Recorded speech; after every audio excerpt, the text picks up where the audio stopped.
안녕하세요. 결혼식 올리고 한 달 만에 이혼해버린 저희 이야기를 하러 왔습니다.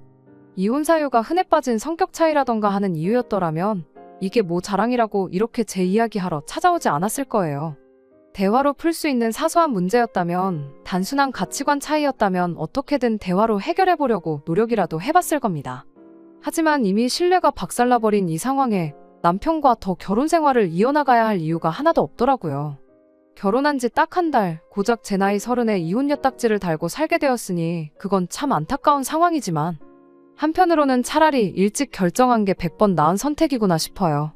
어차피 지금 이혼 안 해봐야 그게 10년 후가 되었든 20년 후가 되었든 혹은 내일 모레가 되었든 간에 언젠간 이혼하게 되었을 게 안 봐도 뻔하니까 말이죠. 남편과는 3년 연애를 했고 결혼까지 하게 되었습니다. 남편의 본가는 지방에 있고 대학생 때부터 쭉 혼자서 서울에 살고 있었다고 해요. 대학생 시절에는 기숙사에서 생활을 했는데 졸업하자마자 취직이 결정되면서 아예 그대로 서울에 눌러앉은 케이스였지요. 저랑 연애를 시작한 건 취직하고 몇 년이 더 지나서였고요. 3년 연애하는 동안 다른 건 몰라도 남편이 대단한 효자라는 건 알고 있었습니다. 그때는 그저 요즘 사람답지 않게 가정적인 사람이구나 싶었어요. 이따금씩 부모님을 끔찍히 챙겨도 너무 끔찍하게 챙기는 거 아닌가 싶은 생각이 들 정도로 연애할 당시 남편의 부모님 생각하는 마음은 참 대단했습니다.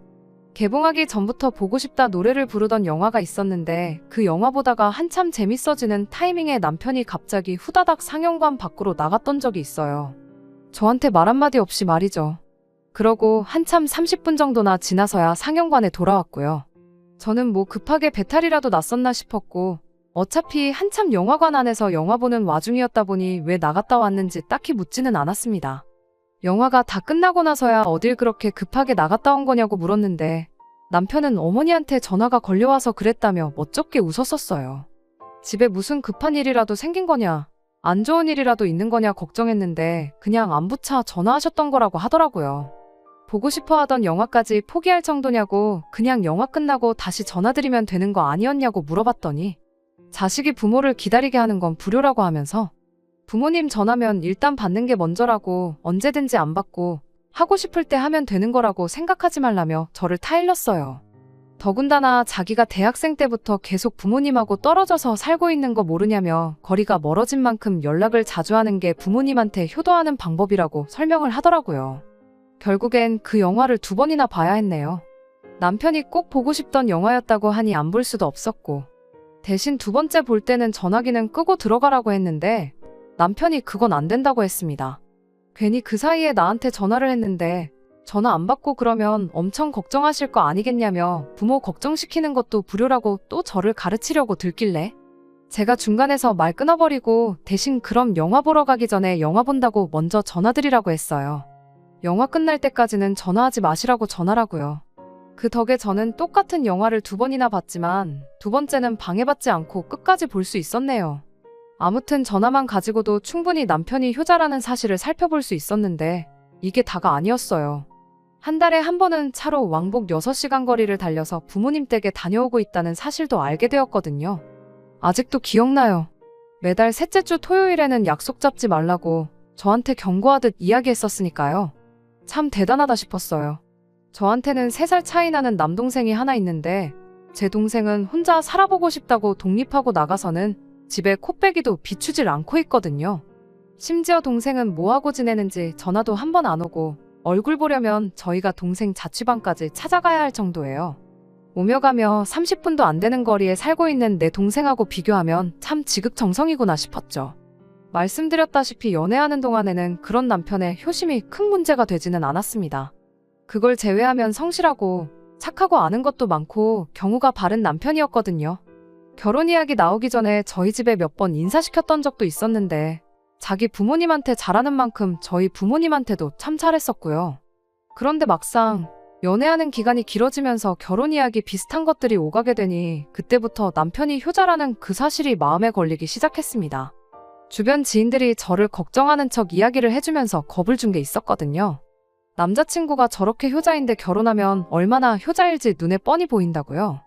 그러면서 아마 제가 높은 확률로 시어머니를 모시고 살게 될 것이고 시어머니와 저 사이에 갈등이라도 생기면 남편은 당연히 시어머니 편을 들지 않겠냐고 하는 소리였어요. 저를 놀리려고 그렇게 말이야 했겠지만 사실 어느 정도 일리가 있는 말이라는 생각이 들었어요. 저희 아버지는 장남도 아니었는데 효심이 지극해서 할머니 모시고 산다고 저희 어머니를 고생시켰거든요. 할머니가 살림간섭하면서 집안 형편이 엄청 어려운 적도 있었어요. 작은아버지 사업자금도 저희 부모님 돈으로 내주시려고 했고 고모네 이사 갈 때는 몇백만 원짜리 냉장고를 사주라고 했던 적도 있었죠. 그렇게 제가 자라오면서 어머니가 할머니한테 시집살이 당하며 고생하는 걸 제 눈으로 직접 보고 자라서 그랬나? 시어머니를 모시고 산다는 생각만 하면 자다가도 눈이 번쩍 떠지고 그랬습니다. 원래 제 성격상 한번 신경 쓰이는 일이 생기면 그때부터 잠도 푹 못 자고 하는 등 스트레스를 좀 심하게 받는 편이거든요. 그것 때문에 며칠 밤낮을 고생하다가 결국 단도직입적으로 물어보기로 결심했습니다. 어차피 직접 물어보고 남편 입에서 대답을 듣기 전까지는 해결될 문제도 아니었고 하니 말이에요. 그렇게 결심하자마자 바로 다음날에 남편을 불러서 허심탄회하게 물어봤어요. 솔직히 당신이 효자인 게 너무 걱정이 된다. 우리가 앞으로 결혼하게 되면 시부모님을 모시고 살지도 모른다는 생각하니 너무 심경이 복잡하다고요. 솔직하게 말해주고 만약에 시부모님을 모시고 살 계획이 있다면 결혼 이야기 더 진행되기 전에 여기까지만 하고 헤어지는 게 좋겠다고 정말 솔직하게 다 물어봤습니다. 남편은 제 질문을 듣더니 그런 걱정은 할 필요도 없다고 대답했어요. 그 정도로 스트레스 받고 있는지 몰랐다며 차근차근 하나씩 설명을 해주더라고요. 일단 시부모님을 모시고 살 일은 없을 거라고 딱 잘라서 대답을 해줬습니다. 이유는 별거 아니었어요. 시부모님이 서울에 올라올 일이 없을 거라 확신하고 있었거든요. 시부모님이 그쪽 지역에서 2대째 내려오는 식당을 운영하고 계신다고 알려주더라고요. 남편이로 나이차가 조금 있는 누나가 있는데 누나가 3대째로 가게를 이어받을 계획이라고 말을 했어요. 누나가 혼자서 가게를 꾸려나갈 때까지는 가게 때문에라도 그쪽 지역에 쭉 계셔야 할 테고 재산이라고 집 한 채 가지고 계신 거랑 가게뿐인데 누나가 가게를 이어받게 되었으니 생각해보랍니다. 모셔도 누나인 신우가 모시지 자기가 모실 일은 전혀 없으니 걱정 말라고요. 게다가 평생을 그 지역에서 살아오셔서 친구들이며 경제 기반이며 다 그쪽 동네에 있는데 자기가 뭐 서울에서 갑부 재벌이 돼서 떵떵거리며 살고 있는 것도 아니고 기껏해야 월급쟁이 신세를 면치 못하고 있는데 시부모님이 여기로 이주할 이유가 전혀 없지 않냐고 하더라고요. 제가 궁금해할 법한 것들을 물어보기도 전에 싹 다 정리해주니 더 물어볼 것도 없고 참 안심이 되었습니다. 남편은 거기에다가 또 한 가지 말을 더해서 해줬어요. 지금 매달 시댁에 가고 있는 것도 물론 부모님 안심시켜드리기 위해서 가고 있는 건 틀림없는 사실이라고. 하지만 그 외에도 자기가 매달 찾아뵙는 이유가 따로 있어서 가고 있는 거라고요. 자기가 지금 혼자서 자취를 하고 있다 보니 매달 그렇게 시댁에서 반찬이며 생필품이며 이것저것 얻어오는 게 많다고 겸사겸사 자기한테 도움되는 게 있어서 다녀오는 거라 했어요. 그리고 결혼을 하게 되면 명절 정도에 찾아뵙는 정도로 시댁에 방문하는 횟수를 줄일 생각이라고 말을 해줬습니다. 만에 하나 그 외에 시댁에 가야 할 일이 생기면 나 혼자 다녀오면 되는 거 아니겠냐고. 그러니 자기가 매달 시댁에 방문하는 것도 다른 이유가 있는 게 아니니까 걱정일랑 할 필요 없다고 제가 걱정했던 부분을 전부 다 해소시켜줬습니다. 다 계획과 생각이 있는 사람이구나 싶었고 그때부터는 저도 이 결혼에 확신을 갖기 시작했어요. 결혼하면 정말 남부럽지 않게 잘 살게 될 것이라 믿어 의심치 않았는데 차라리 시부모님을 모시고 살았으면 모시고 살았지 더한 게 저를 기다리고 있을 줄은 생각도 못하고 있었습니다. 최악의 상황이라고 생각했던 시부모님 합가 문제가 깔끔하게 정리되고 나니 결혼을 더 늦추거나 할 이유가 없었어요. 그전에는 우리 결혼하면 뭐를 어떻게 하면 참 좋겠다 하는 식으로 뜬구름 잡듯이 이야기했었다면 합가 문제에 대한 궁금증이 해결되고 나서는 뭐뭐 하면 좋겠다가 아니라 뭐뭐 하자, 이거 하자, 저거 하자 하는 식으로 확실하게 정할 수 있었습니다. 그 덕에 결혼 준비는 막힐 것 없이 잘 진행되기 시작했어요. 남편이야 저희 집에 결혼 이야기 나오기 전부터 몇 번 왕래를 했던 적이 있었다 보니 결혼 허락 받는 자리는 간단하게 끝냈습니다. 그리고 제가 시댁에 인사를 드리러 가게 되었지요. 그때까지는 무언가 이상하다 하는 위화감을 느끼긴 했지만 그 안 좋은 예감이 진짜가 되리라고는 상상도 하지 못했습니다. 둘 다 직장인이고 시댁이 거리가 있다 보니 토요일 새벽부터 만나 출발했어요. 중간에 출출해서 휴게소 들러서 우동 한 그릇 먹고 다시 출발했습니다. 그래도 새벽 일찍 출발한 덕분에 차는 하나도 막히지 않았고 예상했던 시간보다 더 일찍 도착하게 되었어요. 시댁 주차장에 들어서면서 남편이 시어머니한테 전화를 했습니다. 그런데 시어머니는 저희 보고 오는데 고생 많았다는 말은 하지 않고 왜 이렇게 일찍 왔냐며 11시까지 오기로 해놓고 9시에 오는 게 대체 무슨 경우냐면서 화를 내셨죠. 남편이 뭐가 그렇게 문제냐고 올라가서 기다려도 되냐고 물어봤는데 시어머니가 집에 들어올 생각은 하지 말고 약속 장소에 가서 기다리던가 하라더니 전화를 끊어버렸어요. 암만 제가 이 집에 며느리로 들어오는 거라지만 아직 정식 며느리도 아니고 손님으로 인사드리러 온 건데 집에는 발도 못 붙이게 하는 게 무언가 싶었습니다. 남편도 어머니가 왜 저러시는지 모르겠다며 당혹스러운 표정을 감추지 못했고요. 더군다나 제가 처음 인사 오는데 빈손으로 가긴 뭐해서 홍삼이다 석류다 이런 건강보조식품과 한우고기 선물 세트를 챙겨갔던 상황이었어요. 홍삼하고 석류는 몰라도 그때가 날도 한참 더웠을 때라 아무리 냉동 포장이 되어 있다고 해도 고기를 뜨거운 차 안에 내버려두는 건 아니라는 생각이 들었습니다. 그래서 남편이 드릴 것도 있고 그런데 잠깐 들어가는 것도 안 되느냐고 물어본다고 전화를 했었죠. 시어머니는 안 된다면 안 되는 줄 알지 왜 자꾸 물어보냐며 다시 성질을 내셨고 한우 세트 사온 걸 냉장고에 넣어두고 싶어서 그런다는 남편의 설명에 주차장까지 직접 내려와 제가 가져온 선물들을 받아서 들고 돌아가셨습니다. 저희는 주차장에 그대로 내버려둔 채 말이에요. 남편이 그때 계속 미안하다며 사과를 해왔으니 아마 남편도 그때는 몰랐던 거라 생각해요. 이미 이혼을 결심한 지금 그때 남편이 어땠는지는 별로 중요한 게 아니지만 말입니다. 아무튼 그렇게 시댁 주차장에서 기다리고 있다가 시부모님이 차 타러 나오는 거 보고 약속 장소로 출발했습니다.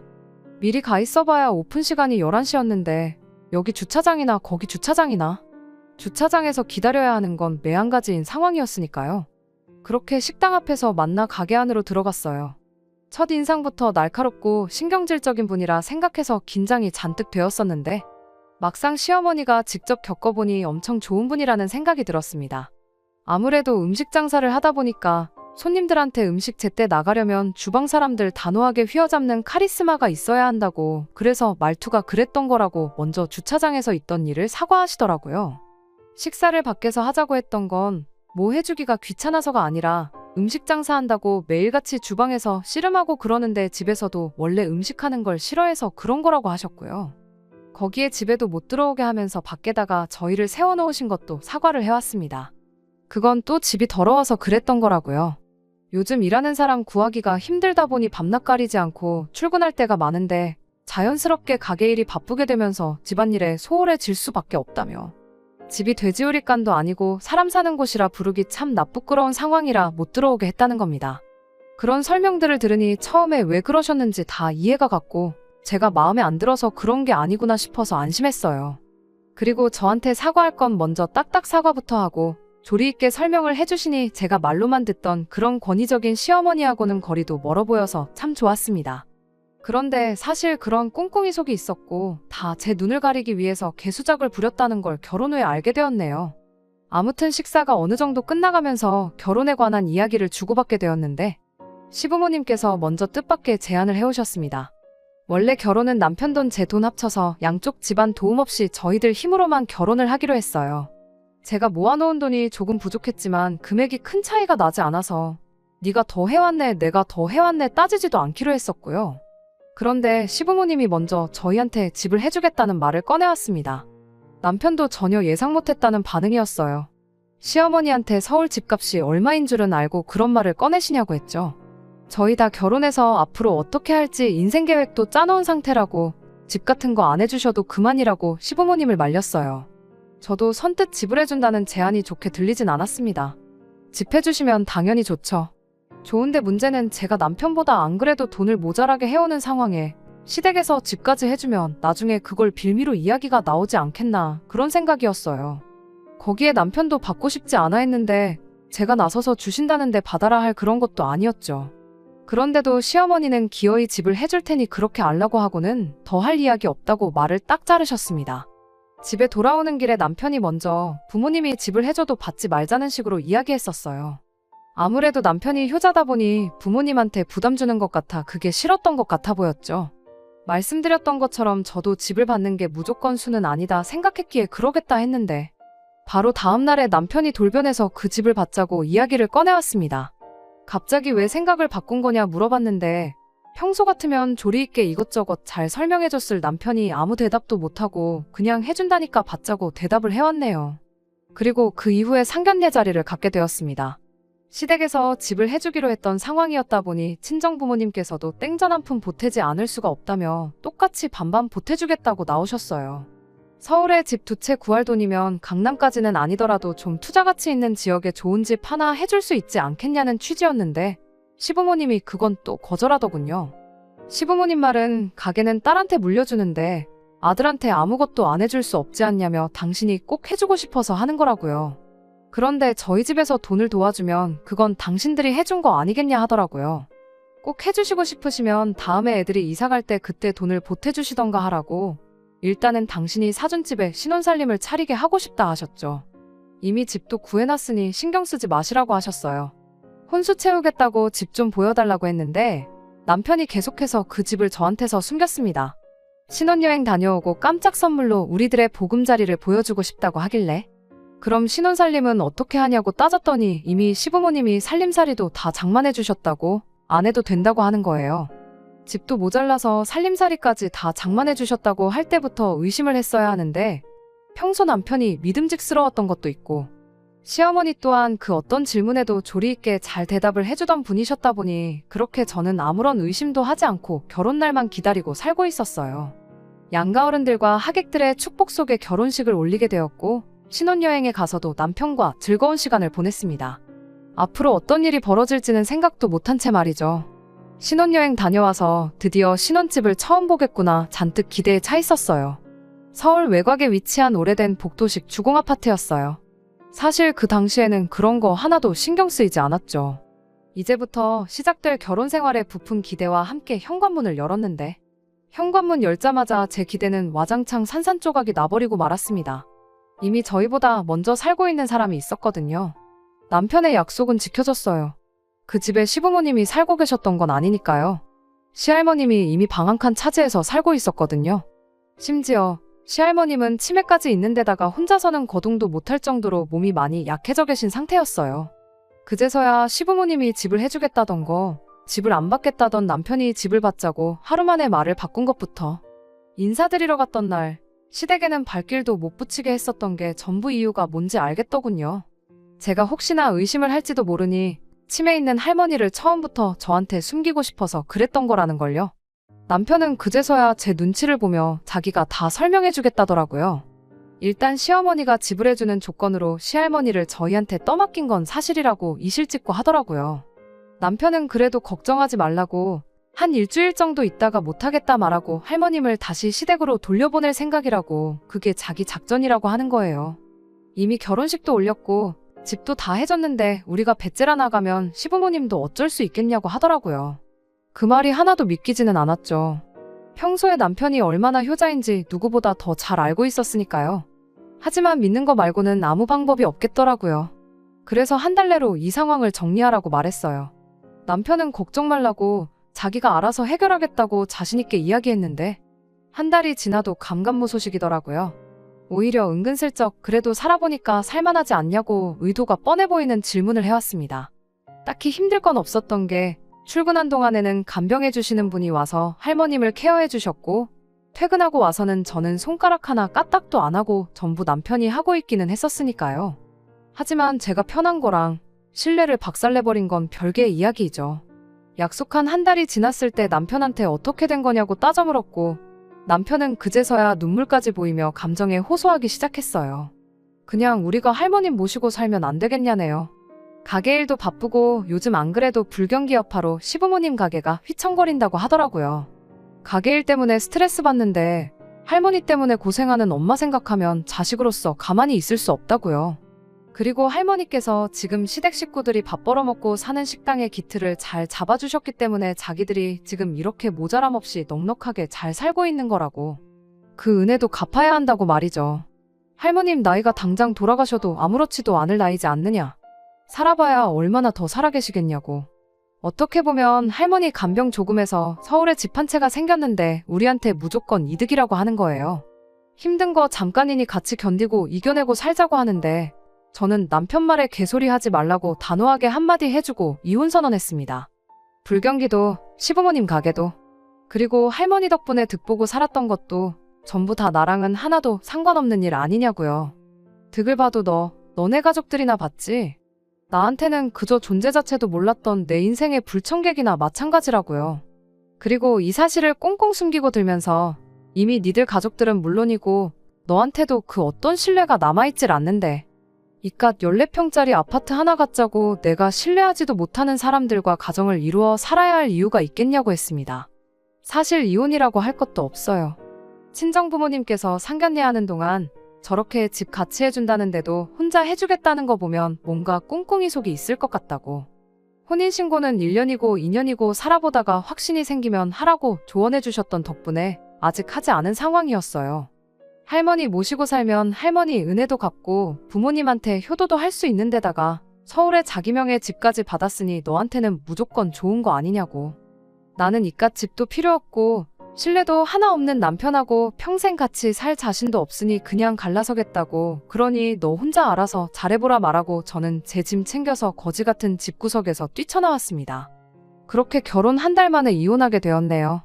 사실 그때 첫날에 현관문 열었을 때 시할머님이 살고 있는 꼬라지 보자마자 그냥 이혼하겠다고 하고 하루 만에 털고 나왔어야 했는데 한 달이면 나름 빨리 결정 내렸구나, 잘했구나 하고 생각했는데 지금 이렇게 있었던 일 정리하면서 다시 생각해보니 한 달도 너무 오래 걸렸구나 싶은 후회뿐입니다. 돈도 집도 당연히 다 중요하겠지만 배우자 간에 서로에 대한 신뢰만큼 중요한 건 없다고 생각합니다. 서로를 믿고 사랑하기에 평생을 함께할 결심을 한 거 아니겠어요? 집 없이 돈 없이 살 수는 있어도 사랑 없이는 타인과 함께할 수 없는 법이죠. 그래도 덕분에 이거 하나는 확실히 배울 수 있었네요. 끝까지 들어주셔서 감사합니다. 오늘의 사연은 여기까지입니다. 구독과 좋아요, 알람 설정 부탁드리고 더 좋은 사연으로 다시 찾아뵙겠습니다. 감사합니다.